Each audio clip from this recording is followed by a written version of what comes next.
Bienvenidos a un episodio más de nuestra serie Con el Lente en Latinoamérica.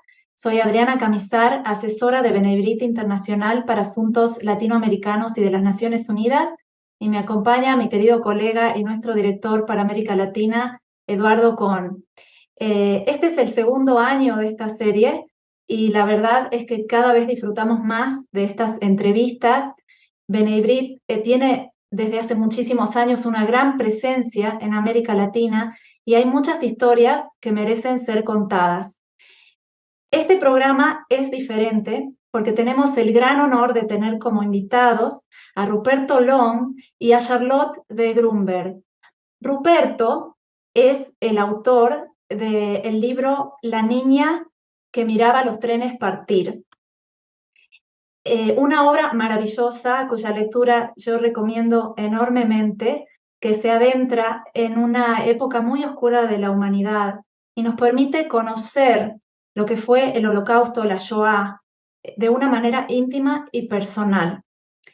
Y Charlotte es la protagonista principal del libro, es la niña que tuvo que sobrevivir el horror de una época desalmada, realmente, y sus relatos tienen un valor incalculable, creemos Eduardo y yo, porque tienen la perspectiva de la inocencia.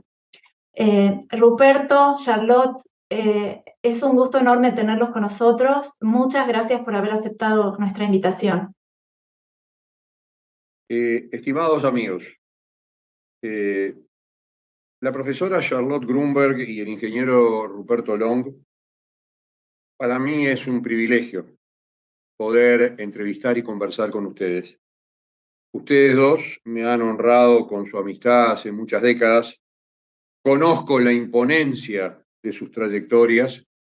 Me enorgullece que una obra de este calibre e importancia como documento memoria de la Shoah haya sido escrita en Montevideo. Sus biografías ocupan varios programas, si nos ponemos a hacerla, por lo que vamos a destacar para nuestra audiencia algunas referencias. El ingeniero Long es un reconocido y exitoso escritor de 6 libros, es ingeniero civil, es el presidente del LATU, Laboratorio Tecnológico del Uruguay, el mayor del país, y es presidente por segunda vez. Fue ministro del Tribunal de Cuentas del Uruguay del 2019 al 2020 y fue senador del 2005 al 2010 por el Partido Nacional. Charlotte es la directora general de ORT Uruguay, que es la institución educativa no gubernamental más grande del país, desde 1977, y es la coordinadora general de ORT Mundial para América Latina desde 1995. En el año 2000 fue nombrada por ORT Mundial como miembro de la International Commission on the Future of ORT in the 21st Century. Y desde el 2019 es miembro de la Comisión de Honor del Centro Recordatorio del Holocausto en Uruguay. Charlotte tiene un profesorado en Lengua y Civilización Francesa y otro en idioma inglés y lingüística aplicada. Gracias otra vez, queridos amigos, por acompañarnos, y le doy la palabra a Adriana para ahora sí comenzar la entrevista con la primera pregunta. Gracias, Eduardo. Y mi primera pregunta es para Ruperto. Yo quería preguntar qué lo llevó a escribir sobre una etapa tan oscura en la historia de la humanidad y cómo llegó a Charlotte. Bueno, es una etapa de la historia de la humanidad que siempre despertó mi sensibilidad, la Segunda Guerra y en particular el Holocausto, ¿no? Yo de un modo u otro estaba vinculado a lo que era la historia del pueblo de Israel. Fui cofundador de la Israel Allies Foundation en la Biblioteca del Congreso de los Estados Unidos en el 2007, recibí el premio Jerusalén en el año 2012, un enorme honor, como se imaginarán. Pero no dejaban de ser, de algún modo, visiones como desde afuera. Hasta que un día se alinearon los astros, y me sucedió lo siguiente. Una persona que yo conocía de muchos años, la directora de ORT, Charlotte, me invita porque venía un profesor del exterior a la casa y a tomar un cóctel. Llego y era el primero en llegar. Entonces estábamos solos, Charlotte y yo en su departamento. Bueno, un poco lo natural en esas cosas, hablar un poquito del tiempo, esperar a la llegada de los invitados. Se me ocurre una pregunta bastante inesperada. Bueno, Charlotte, ¿cómo pasaste tú los años de la Segunda Guerra? ¿Dónde estuviste? Y se ve que la tomé un poco desprevenida porque así de repente me dijo, bueno, nosotros vivíamos en Liege, en Lieja, y nos vimos sorprendidos por lo sucedido. Mi padre consiguió documentación falsa y ahí iniciamos un peregrinar por distintos lugares de Europa y en muchos lugares tuve que estar escondida mucho tiempo. Y le digo, pero ¿y dónde te escondías? Y bueno, me dice, por ejemplo, en Lyon estuve casi un año escondida dentro de un ropero. No, no solo yo estaba en un estante, el otro estaba mi hermano Raymond. No puede ser, yo de repente me encontré con que había descubierto una historia que desconocía. Y luego, felizmente, y gracias a los buenos oficios también de su esposo, de su hijo, bueno, Charlotte se avino a conversar conmigo, que de estos temas prácticamente no había hablado, y ahí iniciamos un viaje juntos de unos 2 años, en los cuales toda la semana, todos los meses nos encontrábamos y dialogábamos, y íbamos viajando en el espacio, en el tiempo y en la sensibilidad de esa época tan especial. Qué bárbaro. Yo, antes de darle la palabra a Eduardo para la segunda pregunta, les quiero dar las gracias a los dos, a Ruperto por escribir ese maravilloso libro y a Charlotte especialmente por animarse a contar una historia tan íntima y tan difícil. Eduardo. Querida Charlotte, tú decidiste dar a conocer tu historia de vida durante la Shoah, muchas décadas después de los hechos que tuviste que vivir, y eso lo acaba de decir muy claro Ruperto. Lo que preguntamos ahora es, ¿qué te movió y qué te conmovió para narrar tu experiencia al ingeniero Ruperto Long? Bueno, yo no estaba decidida. ¿Me oyen bien? Perfecto. Sí. No estaba en absoluto necesitada de hablar, porque había logrado no referirme de ese periplo de mi vida a mi propia familia, a mi marido, a mi hijo. De modo que fue una tarea de seducción que este hombre hizo allí para convencerme. Pero otras cosas aparecieron en mi vida en ese momento. Un examen de sangre común, normal, trajo noticias diferentes, más o menos por la misma época, y me obligó a repensar lo que el tiempo puede traerme, y me trajo.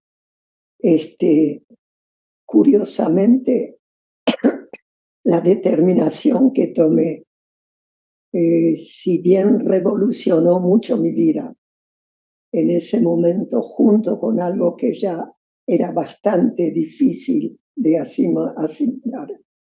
En definitiva, diría que esto fue el motivo principal, pero cuando empezamos el largo camino juntos, me di cuenta que hacerlo tal vez me liberara un poco de un dolor mal ubicado dentro de mi vida, y me refiero a recordar estos 4 años. Yo hablo siempre de 3.000 días y sus noches, que terminaron siendo 4 por una nueva operación nazi, la de Van Rundstedt, ¿te acordás? En las Ardenas, cuando yo estaba tratando de regresar a Bélgica con mis padres y mi hermano, y nos tuvo ahí con otras experiencias en nuestro país, Bélgica, pasando por experiencias nuevas de vuelta, a la espera de poder regresar a Lieja. Así que, en definitiva, cuando sucedió eso, sucedieron muchas cosas en el mismo momento. Y fue muy duro. Y fue muy duro. Creo que la pregunta tenía Sí, varias. yo te quería comentar que conozco, digo, el tema de las coincidencias, pero el tema de las coincidencias, la tenacidad de Ruperto y tu coraje para decidir sacar la memoria permitió que hoy tengamos algo más que un libro.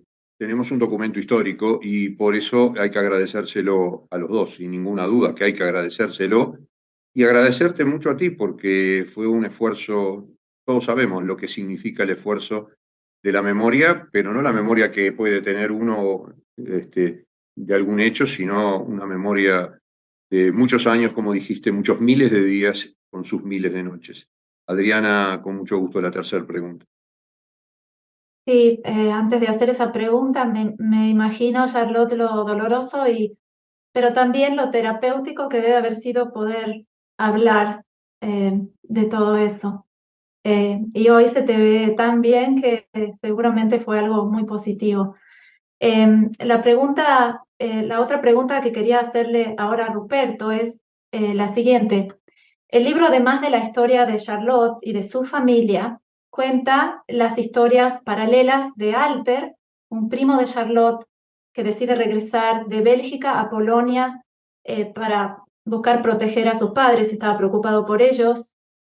También de Dimitri Amilagvari, un heroico militar francés de origen georgiano que fue el líder de la famosa y mítica Legión extranjera, y de Domingo Delgado, un soldado uruguayo que valientemente e increíblemente se enrola como voluntario en las fuerzas de la Francia libre. Realmente creo que has logrado a través de estas historias mostrar distintas aristas de esta guerra tan atroz de una manera excepcional. Quería que nos cuentes cómo surgió la idea de relatar estas historias y cómo hizo para recabar toda la información necesaria para esto. Bueno, la primera parte de la pregunta es que la respuesta es que efectivamente esta fue una conflagración de carácter mundial. Es decir, todos los países, aún nuestro lejano Uruguay, en el comienzo de la guerra, tiene una batalla aquí en el Río de la Plata, el Graf Spee se hunde acá frente a la ciudad de Montevideo, y al final de la guerra, por ejemplo, ni más ni menos que Mengele se casa en un pequeño pueblo de Uruguay, todavía con su nombre, porque todavía no eran conocidas todas las atrocidades que había cometido, en un pequeño pueblo a 3 kilómetros de donde yo nací, en el departamento de Colonia. O sea que fue una conflagración de una escala realmente impresionante. Entonces, de allí surgen que hay evidentemente muchas voces, muchos matices, muchas historias. Esas voces que van surgiendo, no todas son voces gratas, es decir, tenemos la dulzura maravillosa de Charlotte, de mi queridísima Charlotte, pero después tenemos la voz de un paseur, de un pasador de niños a través de la frontera, o tenemos la voz de un Klaus Barbie, por ejemplo, ¿no? Entonces, es una historia en la cual confluyen muchas voces. Y me pareció que eso era lo que había que reflejar. Hay, por supuesto, hay influencias literarias de repente de un Bolaño en la segunda parte de Los Detectives Salvajes, con esa multiplicidad de voces que se van entrecruzando. Eso en el campo más literario, pero en el campo de las voces que se encuentran, veamos esto, por ejemplo, Bir Hakeim, que es un punto clave de la historia, quizá el punto de inflexión de la Segunda Guerra Mundial, es el hecho anterior a el Alamein, que es la primera derrota en cualquier campo de batalla del nazismo. Entonces, en ese momento, en ese cerco de Bir Hakeim, resulta que teníamos unos cuantos compatriotas latinoamericanos, no solo uruguayos, argentinos, chilenos, de otros países, mexicanos, y teníamos españoles, o sea, gente que hablaba español, gente que hablaba francés, en fin, eran menos de 4.000 personas rodeadas por el ejército del África Corps. Y ahí estaba la que muchos consideran la primer brigada judía, venida de Tel Aviv, anterior a la brigada formal. Esta era una brigada un poco informal de voluntarios que habían querido venir a ayudar. Y se cuenta que allí, en Bir Hakeim, se levantó por primera vez en un campo de batalla la bandera de Israel, ¿verdad? La de la cruz de David. Entonces, esas eran las voces que se entrecruzaban. Y todos unidos, ¿por qué causa en común? Bueno, la libertad, evitar la barbarie, frenar ese atropello. Hasta esa época no eran más que derrotas, no eran más que derrotas. Y sin embargo, esta gente estaba dispuesta a estar allí y hacer lo imposible por invertir el destino de esa guerra que parecía terrible. Y algo más, digo, porque después tú me preguntabas, bueno, ¿y cómo hice? Bueno, ni que hablar que los documentos son claves. Queríamos saber más del tío, que de alguna forma era una especie de hermano de Charlotte, porque Alter estudiaba ahí en Lieja,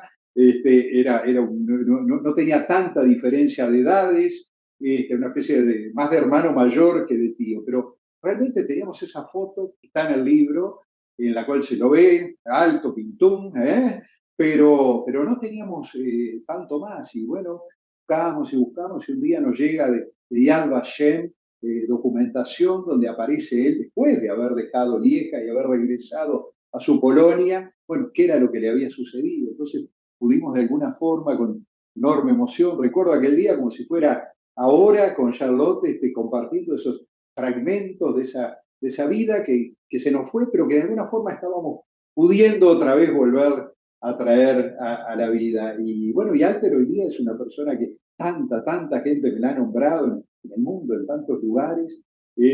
Bueno, y así otros casos a través de Domingo, de ese uruguayo que vivía y en esa época y tenía 96 años, pero me contó cosas formidables. Llegué a Dimitri, ¿no? Y a través de la historia de Dimitri llegué a la hija, Tamar, que vivía en la República Checa, y nos encontramos en París y me contó, bueno, las historias de su padre, ¿no? Y así sucesivamente, y a través de las historias de Charlotte y de que habían estado con documentos falsificados, llegué a Adolfo Camus, en París, que es quizá el más grande falsificador. Él era nacido en Argentina, por una casualidad de las vueltas de la vida. Los padres vinieron a Argentina, la mamá extrañaba y regresan en las vísperas de la Segunda Guerra de vuelta a Francia, ¿no? Lo que es la vida. Y bueno, les pasa todo lo que le pasa, pero bueno, Adolfo, pues se llamaba Adolfo, no Adolf, sino Adolfo, porque él había nacido en Buenos Aires, fue de las personas que más gente salvó en base a falsificar documentos allí. Y bueno, y con él estuve y así. Esa fue la forma de ir reconstruyendo un poco esa historia y las voces. Toda esa gente, cada una me fue relatando a su manera lo que vivió en aquella época. Increíble lo que has logrado hacer, Ruperto. La verdad que el libro eso lo hace tan interesante y la lectura tan amena, a pesar de ser un tema tan difícil. Es un libro que, como dijo a Guinness, esa frase que puso en la portada del libro, está lleno de luz. Sí. Eduardo. Él fue el primer lector del libro. Sí, absolutamente. Exactamente. Me pareció que era una voz maravillosa para oírla. Si tenemos tiempo, me gustaría agregar algo a lo que dijo Ruperto. Con mucho gusto. Claro que sí. Fue absolutamente capaz, sin decirme nada, recorrió todo mi periplo, desde que salí de Bélgica hasta que volví. Fue absolutamente increíble. Me trajo una foto del último lugar ahí arriba en los Alpes, en Saint-Pierre de Chartreuse. Se llamaba el lugar ese, excepcionalmente interesante por todo lo que pasó después ahí. Fue y buscó una casa con las características de la casa donde habíamos logrado alquilar 2 piezas para estar, con idea de poder disfrutar algo. No fue exactamente así, pero en realidad él merece cualquier cosa por la búsqueda ahí en Lieja, en el área industrial donde nosotros vivíamos. Recorrió hasta el lugar donde se compraban las flores para el Shabbat. Increíble. En el lugar mismo. Yo qué sé, él entró en mi cuerpo a seguir los pasos que yo pienso le dieron toda la humanidad, que ojalá la tenga en mi persona dentro de ese libro, porque no le faltó nada por conocer. Es increíble eso cuando me trajo una foto, porque en Bélgica, cuando él llegó, había desaparecido la calle donde vivíamos nosotros, se había transformado esto en una autopista. De modo que en ese sentido no pudo resolver el problema de que yo pudiera volver a ver lo que fue alguna vez mi casa. Pero recorrió todo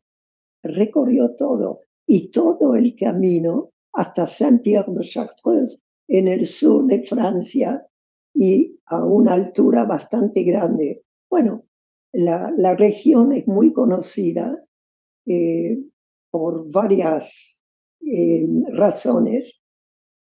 Tenía en aquel entonces los únicos lugares donde había sanatorios para gente con tuberculosis, que entre otros yo, que ahí tuve este privilegio triste, pero también por la producción de alcoholes por los propios, la propia iglesia, que era proveedora se llama Chartreuse, la propia bebida, y era muy conocida por eso, entre otras cosas, dentro de lo mucho que produce Francia en materia de bebidas refinadísimas, ¿verdad? Pero sí, él fue capaz de recorrer todo eso. No sé todavía cómo logró encontrar un símil, algo que se parecía enormemente al lugar donde estuve, y eso me hizo bien, porque me di cuenta que todo eso era real, porque en determinado momento la realidad y la fantasía en un niño se espera que sea muy grande. Yo diría que no lo fue mucho en la mía, porque me tuve que agarrar de la realidad con todas mis fuerzas, porque era la única forma de sobrevivir. No tuve niñez directamente, no la tuve. Justo es decir, Ruperto, que todos los que hemos leído tus libros, todos tus libros, otro más con el tema del Holocausto, con los 3 niños y otros de otras investigaciones, la rigurosidad de la investigación hace que una historia real uno tome la primera página y diga no me voy a dormir hasta que no lo termine. Así que justo es decirlo que Charlotte te ha hecho un reconocimiento muy adecuado. Charlotte, me queda, después de lo que tú dijiste, pero tenemos varias preguntas más, en este caso dirigida a ti. Las historias de la Shoah en general son siempre muy, muy fuertes, eso es obvio, y a veces cuesta escucharlas para mucha gente, pero cuando la protagonista es una niña, un niño, son a veces para mucha gente muy difíciles de entender o por lo menos de asimilar. Ahora, ¿cuán grande tiene que ser el odio para que no se pueda quebrar ni aún ante la inocencia de un niño? En algunos de tus propios relatos en el libro, tú misma te estás preguntando qué peligro, qué amenaza puede representar una niña pequeña para este régimen asesino. Entonces la pregunta es, ¿cómo pudo la niña que eras tú seguir siendo una niña, aunque tú mismo decís no tuve niñez, a pesar de ese mundo desalmado con el cual te tocó vivir? Mira, creo que lo primero fue una obra de mi madre que me previno durante todos los 4 años. Evita el odio. Evita el odio porque el odio termina matando al que lo siente. Me costó mucho, como te cuesta a ti, Eduardo, cuando Claro. veo tus peleas a través de estas cosas espectaculares que escribís, tratando de dominar tu rabia. Pero ya no es odio, Eduardo, es rabia. No vale la pena odiar. Claro. Odiar es muy costoso para uno. Sí, sí. Lo que le agradeceré a mi madre por vida ese buen consejo que me dio. Sin duda es muy sabio el consejo, porque sí, el odio carcome a la larga y es decir, no resuelve absolutamente nada. Igual ya es muy duro que hayas dicho cuando dijiste no tuve niñez, o sea, ya es suficientemente duro, pero muy sabias tus palabras. Yo ahora le dejo paso a Adriana porque tenemos una siguiente pregunta para Ruperto. Gracias, Eduardo. Solo quiero decir que el libro logra por tratar esa dulzura de la mamá de Charlotte. Bueno, a través de los testimonios de Charlotte, ¿no? Eh, Qué bueno que haya sembrado eso y que a pesar del horror que vivieron, eso pudo perdurar. Ruperto, bueno, el libro, prácticamente todo el libro está formado por relatos narrados en primera persona por Charlotte, Domingo y un sinnúmero de personajes secundarios, como tú mencionaste, que es lo que hacen que la historia sea tan rica y tan interesante. Ahora, muchos de estos relatos no fueron narrados por estas personas, por supuesto, sino que fueron elaborados por usted y en base a testimonios y la enorme documentación que nos contó todo el trabajo de investigación. ¿Cuánto tiempo le llevó a escribir este libro? Este libro porque tiene muchísimo trabajo de investigación detrás.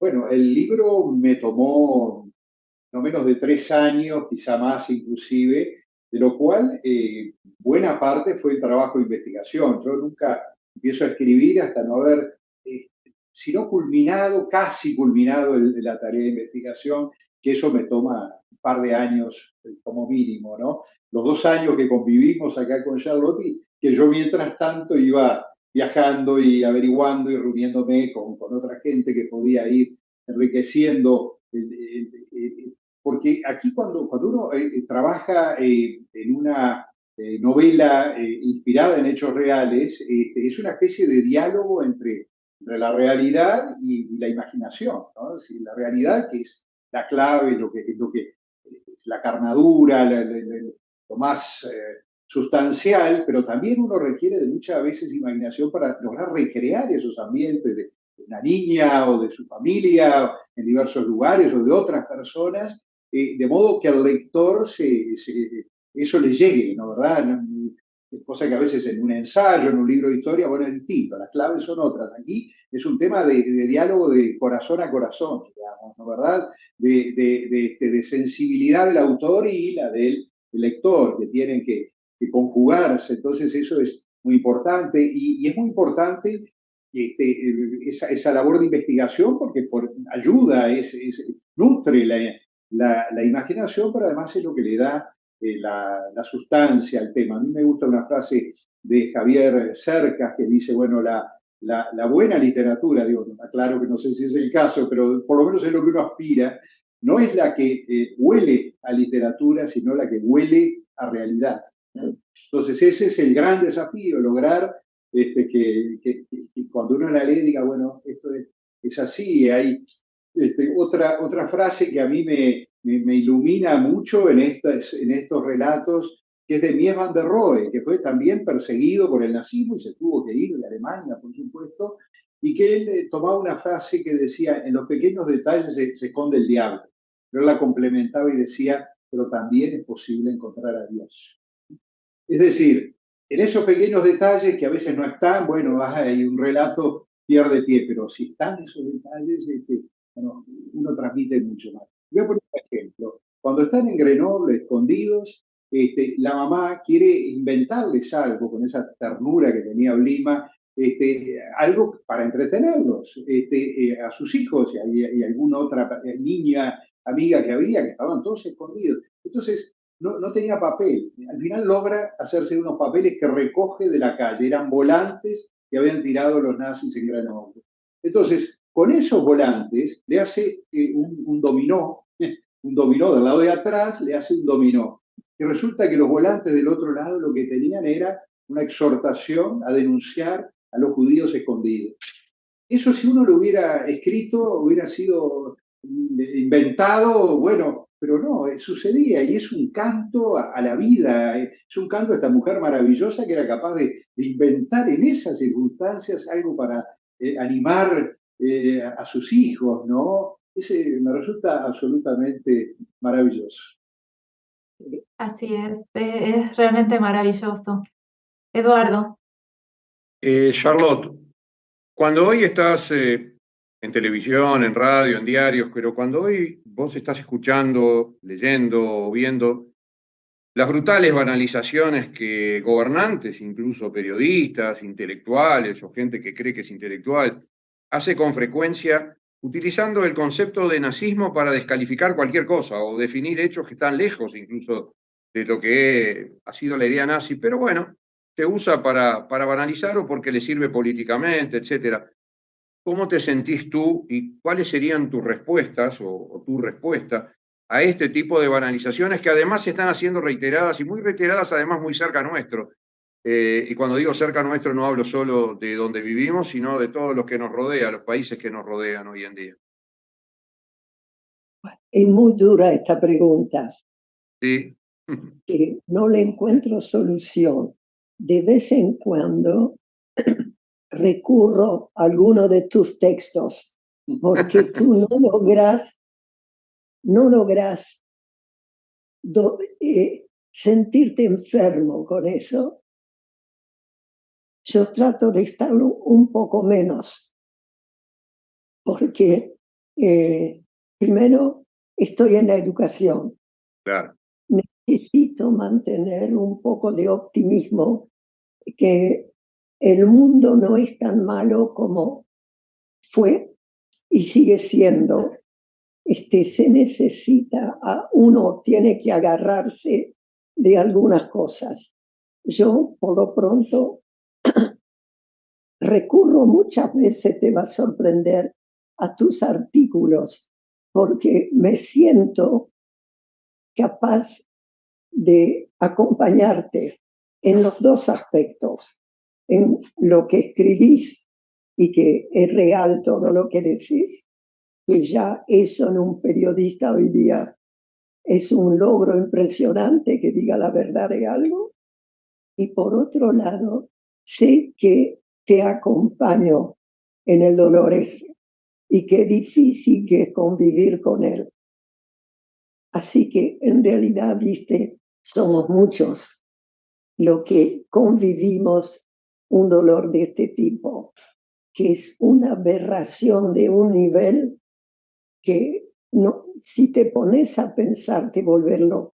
Sí, sí, yo por supuesto tengo que agradecer tus palabras, más viniendo de alguien como tú, pero sin duda, sí, las aberraciones, si uno se pone a ubicarlas en el terreno de la racionalidad, yo creo que ni Kant sobreviviría a esto. Pero bueno, me importaba y me pareció muy importante lo que tú decís en cuanto al dolor, porque creo que es lo que vamos a transmitir a quienes nos están viendo, justamente de que ese hecho de la facilísima banalización de cualquier cosa para descalificar al otro, no solo que es incorrecto desde todo punto de vista, sino que además hace doler a mucha gente y esa es la sensación que uno tiene. El que banaliza no le importa nada, o sea, no tiene límites. Y esa es la gran desgracia. Exactamente. Adrián. agregar Sí, perdón. algo. No, simplemente que esa banalización es indignante porque se utilizan palabras como holocausto o como Exacto, genocidio para cualquier exacto. cosa. Entonces, con lo cual toda la magnitud dantesca y seguramente la noche más negra de la historia de la humanidad pasa a ser algo que sucede frecuentemente en diversos lugares. Bueno, eso es absolutamente inaceptable y no es yo pienso que en muchísimos casos es deliberado. Es deliberado justamente para Duda. relativizar, restarle importancia, en fin, todo lo que ya sabemos y muchas veces por intereses muy menores, de política menor, etcétera. En fin, realmente es algo que bueno, es lamentable que haya que Es difícil soportar, convivir, como tú decís. Es difícil convivir. irá superando. Exacto. Bueno, Habrá que... Adriana. Así es. Yo quería volver un poco a la historia de Domingo Delgado, de este soldado uruguayo, porque realmente es una historia que me tocó el corazón de manera especial. Pensar que alguien dejó la comodidad y la seguridad de su hogar para luchar en una guerra tan lejana y cruel, no, me pareció tan admirable, algo realmente que merecía ser contado. Y Ruperto, yo tengo dos preguntas con respecto a Delgado. La primera es, hay una escena muy tierna en las últimas páginas del libro donde hay un soldado uruguayo que le entrega una pera a Charlotte. Quería saber si ese soldado existió, si fue Delgado, y en caso de no haber sido Delgado, si Charlotte llegó a conocerlo antes de su fallecimiento en el año 2012. Lamentablemente, Domingo falleció en el proceso de la escritura del libro, ¿no? De modo que la historia nos tiene allí un punto que es, quizá uno pueda, me refiero a la historia no escrita, ¿no? Un poco al backstage de esto, tiene quizá un punto que no está claro totalmente. Es verdad que Charlotte recibió una pera de un soldado y que fue una especie de símbolo de lo que estaba llegando, lo que estaba recuperando, de la libertad, todo eso. Y es verdad que Domingo y otros, varios, estuvieron en esos grupos que iban liberando los pequeños pueblos, porque eran grupos más pequeñños que no libraban las grandes batallas. Y es verdad que en una libretita que logré encontrar después de la muerte de Domingo, esa es la piedra que falta de esta historia, él va anotando varios pueblos en los que estuvo, pero él estuvo en muchísimos pueblos y él tiene unos cuantos anotados que son prácticamente donde estaba Charlotte, casi donde estaba Charlotte. Entonces, Wow. nos faltó poder verificar eso yo lo descubrí después, porque él había donado esas cositas personales de él que en apariencia no tenían ningún valor y que para mí fue maravilloso encontrar que iba ahí haciendo pequeñas anotaciones bueno, así que la pregunta solo te la puedo responder parcialmente, digamos. O sea, es muy cercana a la historia, quizá fuera exactamente así o por lo menos muy parecido. Increíble, increíble. Quizás hasta fue él. Qué bárbaro. Eduardo. Sí, Charlotte, una pregunta muy breve, pero que sin duda va a interesar a toda nuestra audiencia, que no es solo uruguaya y que obviamente ha podido leer el libro porque el libro está en todo el mundo y en tantísimos idiomas. ¿Qué le motivó a tus padres a mudarse a Uruguay en el año 52, varios años después de terminada la Segunda Guerra? Y a la distancia, hoy a la distancia, ¿cómo sentís cómo definís, cómo te sentís con esa decisión tomada de haber llegado aquí al Uruguay? Bueno, voy a empezar por el final. Después de más de 60 años en el Uruguay, te puedo decir que quiero entrañablemente al Uruguay. El camino ha sido difícil de adaptación, pero fui muy bien recibida. Prácticamente no tuve obstáculos en nada de lo que yo buscaba hacer a medida que iba adaptándome a los 19 años a una nueva situación y otra lengua. Ese Uruguay me permitió recuperar y lamer mis heridas en forma totalmente útil para mí. Otra gente no puede, yo pude. ¿Por qué vinimos? Porque yo tenía abuelos en el Uruguay, a los que no conocía, y una legión de tíos y primos de mi padre que vinieron al Uruguay al final de los años 20, mientras mi padre, que era el mayor de los varones, fue llamado a pelear por Polonia contra Rusia. Y de modo su destino se decidió después de eso en Bélgica, donde, bueno, se casó con mi madre. Él venía de Lodz y mi mamá de Conskie, un pueblito muy, muy especial. Y en realidad, en determinado momento, mi padre dijo, sobrevivimos los cuatro, que fue un verdadero, un fin inesperado de alguna manera. Así que vamos a ir todos a conocer a mi familia, porque yo tenía mucha familia en Bélgica, por el lado de mi madre, hermanos y demás.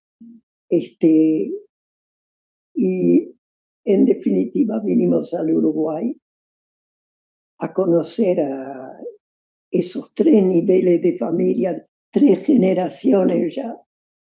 Y fue una experiencia que creo que la modelé bastante a lo que yo quería tener como estudios y tipo de vida, pero nos quedamos únicamente porque conocí a José.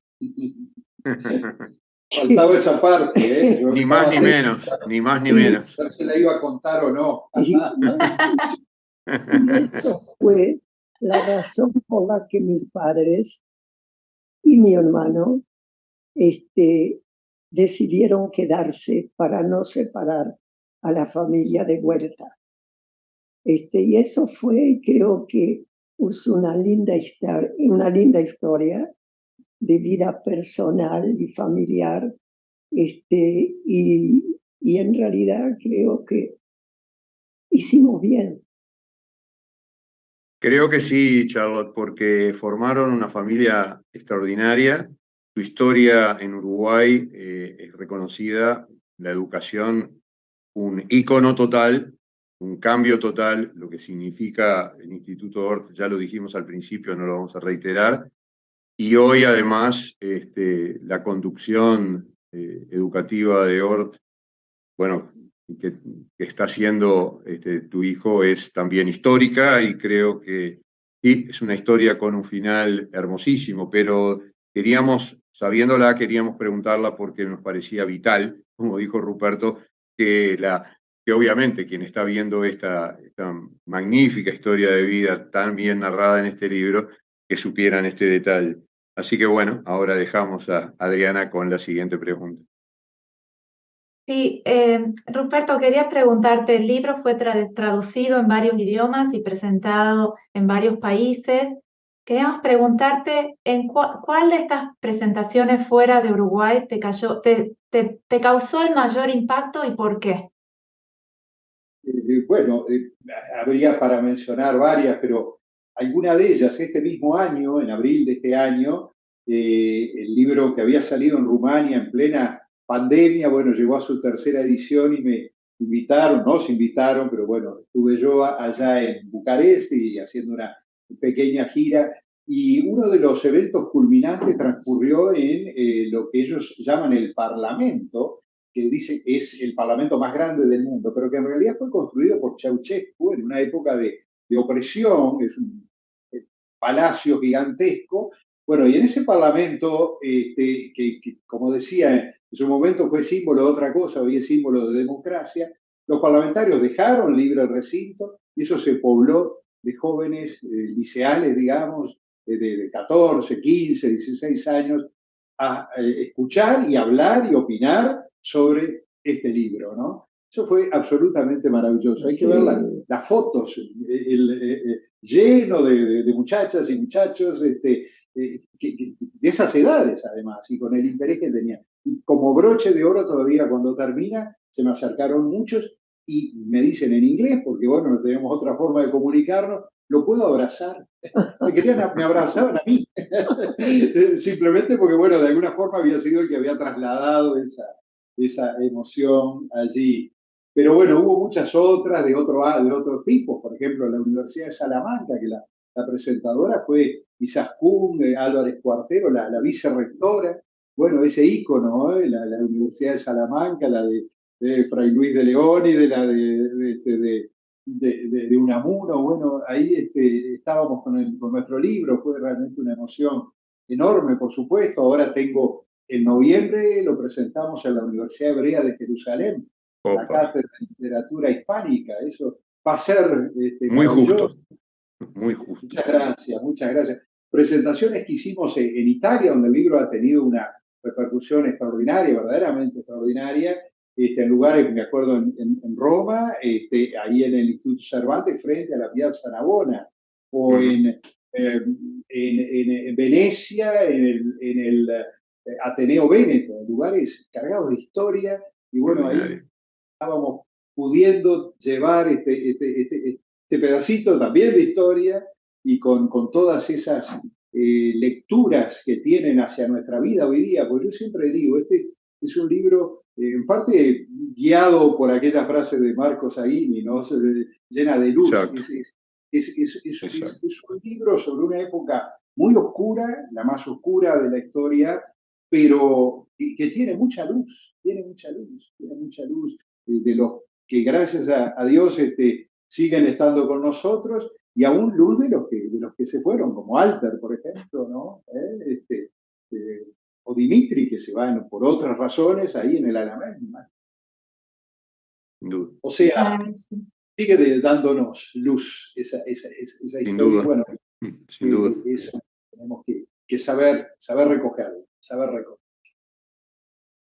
Me imagino la emoción en esas presentaciones. Eduardo.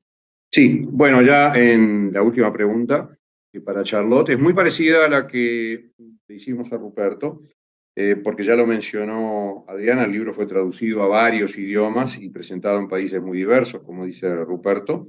Pero la pregunta para ti, Charlotte, es ¿cómo te resultó a ti observar las reacciones en Uruguay ante una historia que incluso gente muy cercana a ti, de diferentes ámbitos, ni hablar el familiar y los amigos, pero ambientes culturales, docentes, comunitarios, no conocían en absoluto? O sea, ¿cuál es tu balance ante estas reacciones que pudiste ver y escuchar, pero acá, en Uruguay?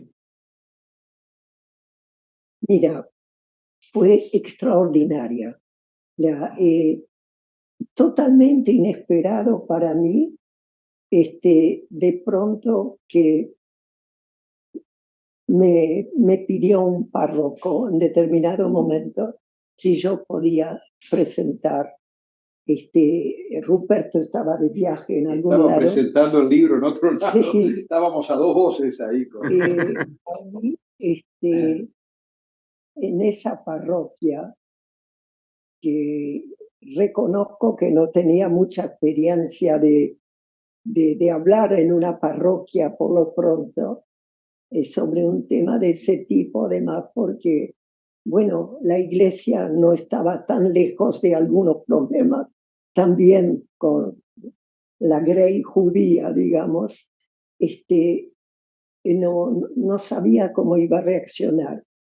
Y creo que fue uno de los eventos más importantes que pude ver y participar directamente de todo lo que yo haya podido hablar, que son muchísimas horas sobre el tema. Fue impresionante la calidez mire, ahí debía haber 400 personas, era impresionante. Y obviamente estaba muy bien organizada, digo yo, porque como organizo mucho, sé cuando algo no funciona, porque cuando entré hubo un aplauso con toda la iglesia levantada, como si yo fuera, no sé, por lo pronto no la persona tranquila, acostumbrada a recibir ese tipo de manifestaciones. No había manera de parar el aplauso, es extrañísimo. Y después el flujo de preguntas. Mire, fue una experiencia absolutamente removedora, porque en realidad, y además, el cura, el párroco, digamos, de ese centro, claro, estaba viviendo al igual que toda la iglesia en ese momento los problemas que se daban con la iglesia por temas muy desagradables. Estaban necesitando algo que por suerte me pude dar cuenta que la razón de tanto entusiasmo debía estar basado en algo no solamente en la historia general de la Shoah. Efectivamente, el párroco del lugar había leído a tal punto el libro que había rescatado una media página, o no es mucho más, lo que Ruperto escribió sobre el tema, pero para la iglesia en ese momento era fundamental. Dijo, voy a relatar, dijo él, y leyó la parte que tenía que ver con ese evento. Cuando nosotros, ya no teniendo más dónde ir dentro de Francia, intentamos pasar la frontera con Suiza, nos tocaron unos pasadores iguales a lo que uno ve todos los días, donde se muere gente yendo de cualquier lugar de África a Italia o Francia o donde sea. Exactamente lo mismo nos dejaron en la zona llamada roja de Francia, más peligrosa para un judío ir. Y el viaje nuestro hasta allá fue en camión con otros 10, 12 judíos más de cualquier país de Europa que en ese momento estuviera en Francia y teniendo que huir en ese momento de Francia para otro lado. Y nos dejaron ahí. Y cuando nos dejaron en el medio de la montaña diciendo que eso era Suiza, que podíamos bajar, ir y presentarnos, mi padre, que tenía mucho sentido común, dijo que no hay nada que garantice, porque el viaje fue muy, muy complicado. Esta gente nos presionó a todos, todo el grupo, éramos 18, a que volviéramos a pagar cada tantos kilómetros. Algo espantoso, pero que además no cambió. Todo eso se sigue haciendo en este momento con los movimientos de gente que sale de países donde no puede seguir viviendo. O sea, no hay nada nuevo. La tecnología no pasó por ahí. Francamente, es decir, los destellos de la tecnología sigue siendo primario, ordinario y violento, como siempre. No cambió nada. Y siempre, también como siempre, los niños son las primeras víctimas de todo eso. Cuando llegamos al lugar, decidieron el grupo de personas que mi hermano y yo, que éramos, bueno, mi hermano un adolescente, yo unos cuantos años menos, pero caminábamos bien, no teníamos problemas. Teníamos la lengua, que la mayoría de los demás no la tenían. Bajamos y lo primero que encontramos, y mi hermano con mucho sentido común me dijo, entremos acá. Entramos en una iglesia. Y en esa iglesia, ahí sí, el cura de campaña que ocupaba ahí era, digamos, tenía la grey de él, era todo ese pueblito y los alrededores. Nos hizo pasar, se dio cuenta que teníamos un problema y no dijo nada, no nos preguntó si éramos judíos, nada. Dijo, mire, que baje el resto del grupo. En esta iglesia van a estar durante 2 o 3 días hasta que podamos redirigirlos hacia la zona ocupada. Lamentablemente no había otra. Y aquí van a comer y estar con nosotros y los van a acompañar para distanciarse de esta zona roja en la que están, porque si se quedan acá no sobreviven. Bueno, esa anécdota chiquita en el libro, pero que la repetí varias veces y alguno lo oyó también, se ve que se pusieron de acuerdo en tratar de que esto pudiera ser un buen ejemplo para los hombres de iglesia. Y yo creo que para él lo sentía como algo de necesidad imperiosa para él, como hombre de iglesia, de tener un ejemplo de ese tipo en el peor momento del bombardeo contra las iglesias por estos temas lamentables, pero humanos suceden, ¿no?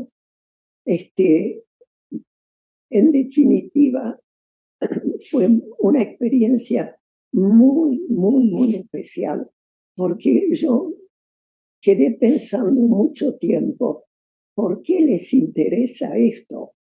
Me refería al libro y era una historia más de las tantas, lamentablemente, pero él estaba bien inspirado y yo tuve la satisfacción de este aplauso que también iba dirigido a él por haber tenido la inteligencia de leer hasta el final el libro y encontrar esta pequeña anécdota que a veces sale simplemente como un dato más, porque claro, toda la historia de este viaje a través de los Alpes, 18 personas escondidos detrás de muebles, donde además se declaró un incendio y esta gente no paraba el auto porque no se daba cuenta que en la parte de atrás había un incendio. Y todo lo que hubo que hacer de todas las maneras que se le pueda ocurrir para apagar un incendio. Así que verdaderamente lo que a él le interesaba en definitiva, y tiene razón, porque cada uno tiene que protegerla, tiene que proteger lo que es su forma de vida, tratándose por supuesto, de cosas útiles para el ser humano. Y ese gesto, yo era muy chica todavía para darme cuenta que iba a haber un mañana en que habría que agradecer a esta persona. Y cuando tuve edad para entenderlo, no tuve forma de poder recuperar ni el nombre del pueblo, que lo tenía en la memoria fresco, el nombre no, pero el lugar sí, que era por donde yo podía haber tratado de dilucidar este tema, ¿verdad? Porque yo quería dejar esos datos en manos de organizaciones judías al terminar la guerra para que supieran que había un justo más, por lo menos, del que yo había perdido el rastro. Y me quedé muy mortificado con eso durante muchos decenios. Fui a hablar con embajadores de paso por el Uruguay, escribía una cantidad de lugares, pero claro, en ese momento en que todo eso pasó, la revuelta era tan grande, las instituciones judías prácticamente estaban todas en la clandestinidad.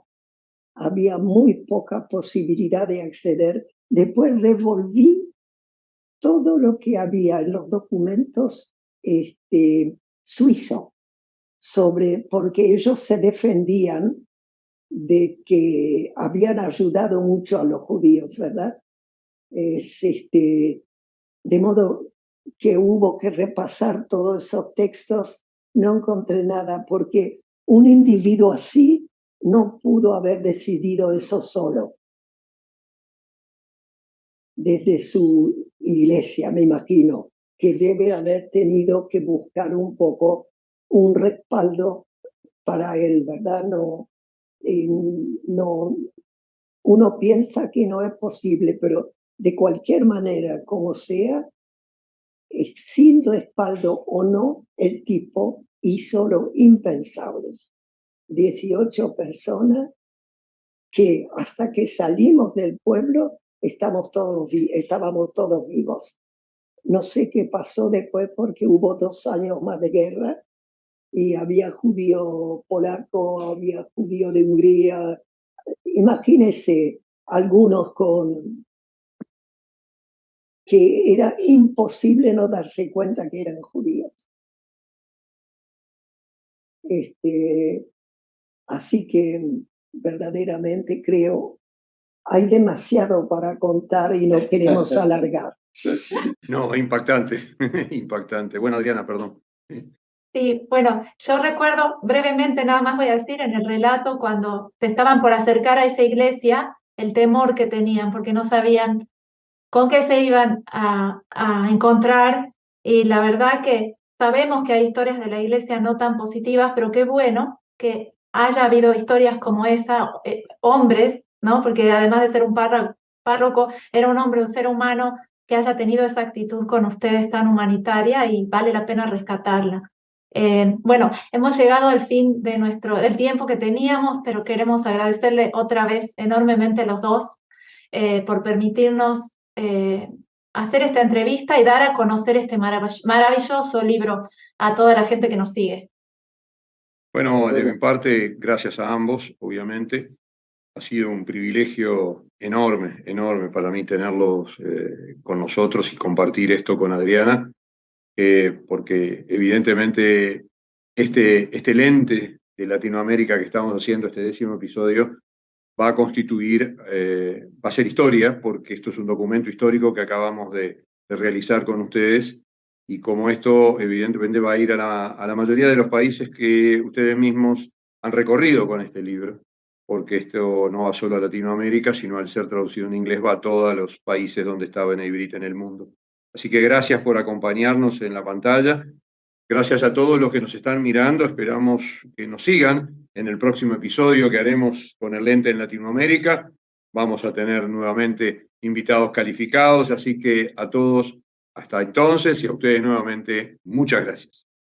Y muchas gracias a ustedes. De parte nuestra a 2 personas de lujo con las que pudimos dialogar, como Sí. Eduardo Cohn y Adriana Camisar. Así que enorme placer. Muchas gracias.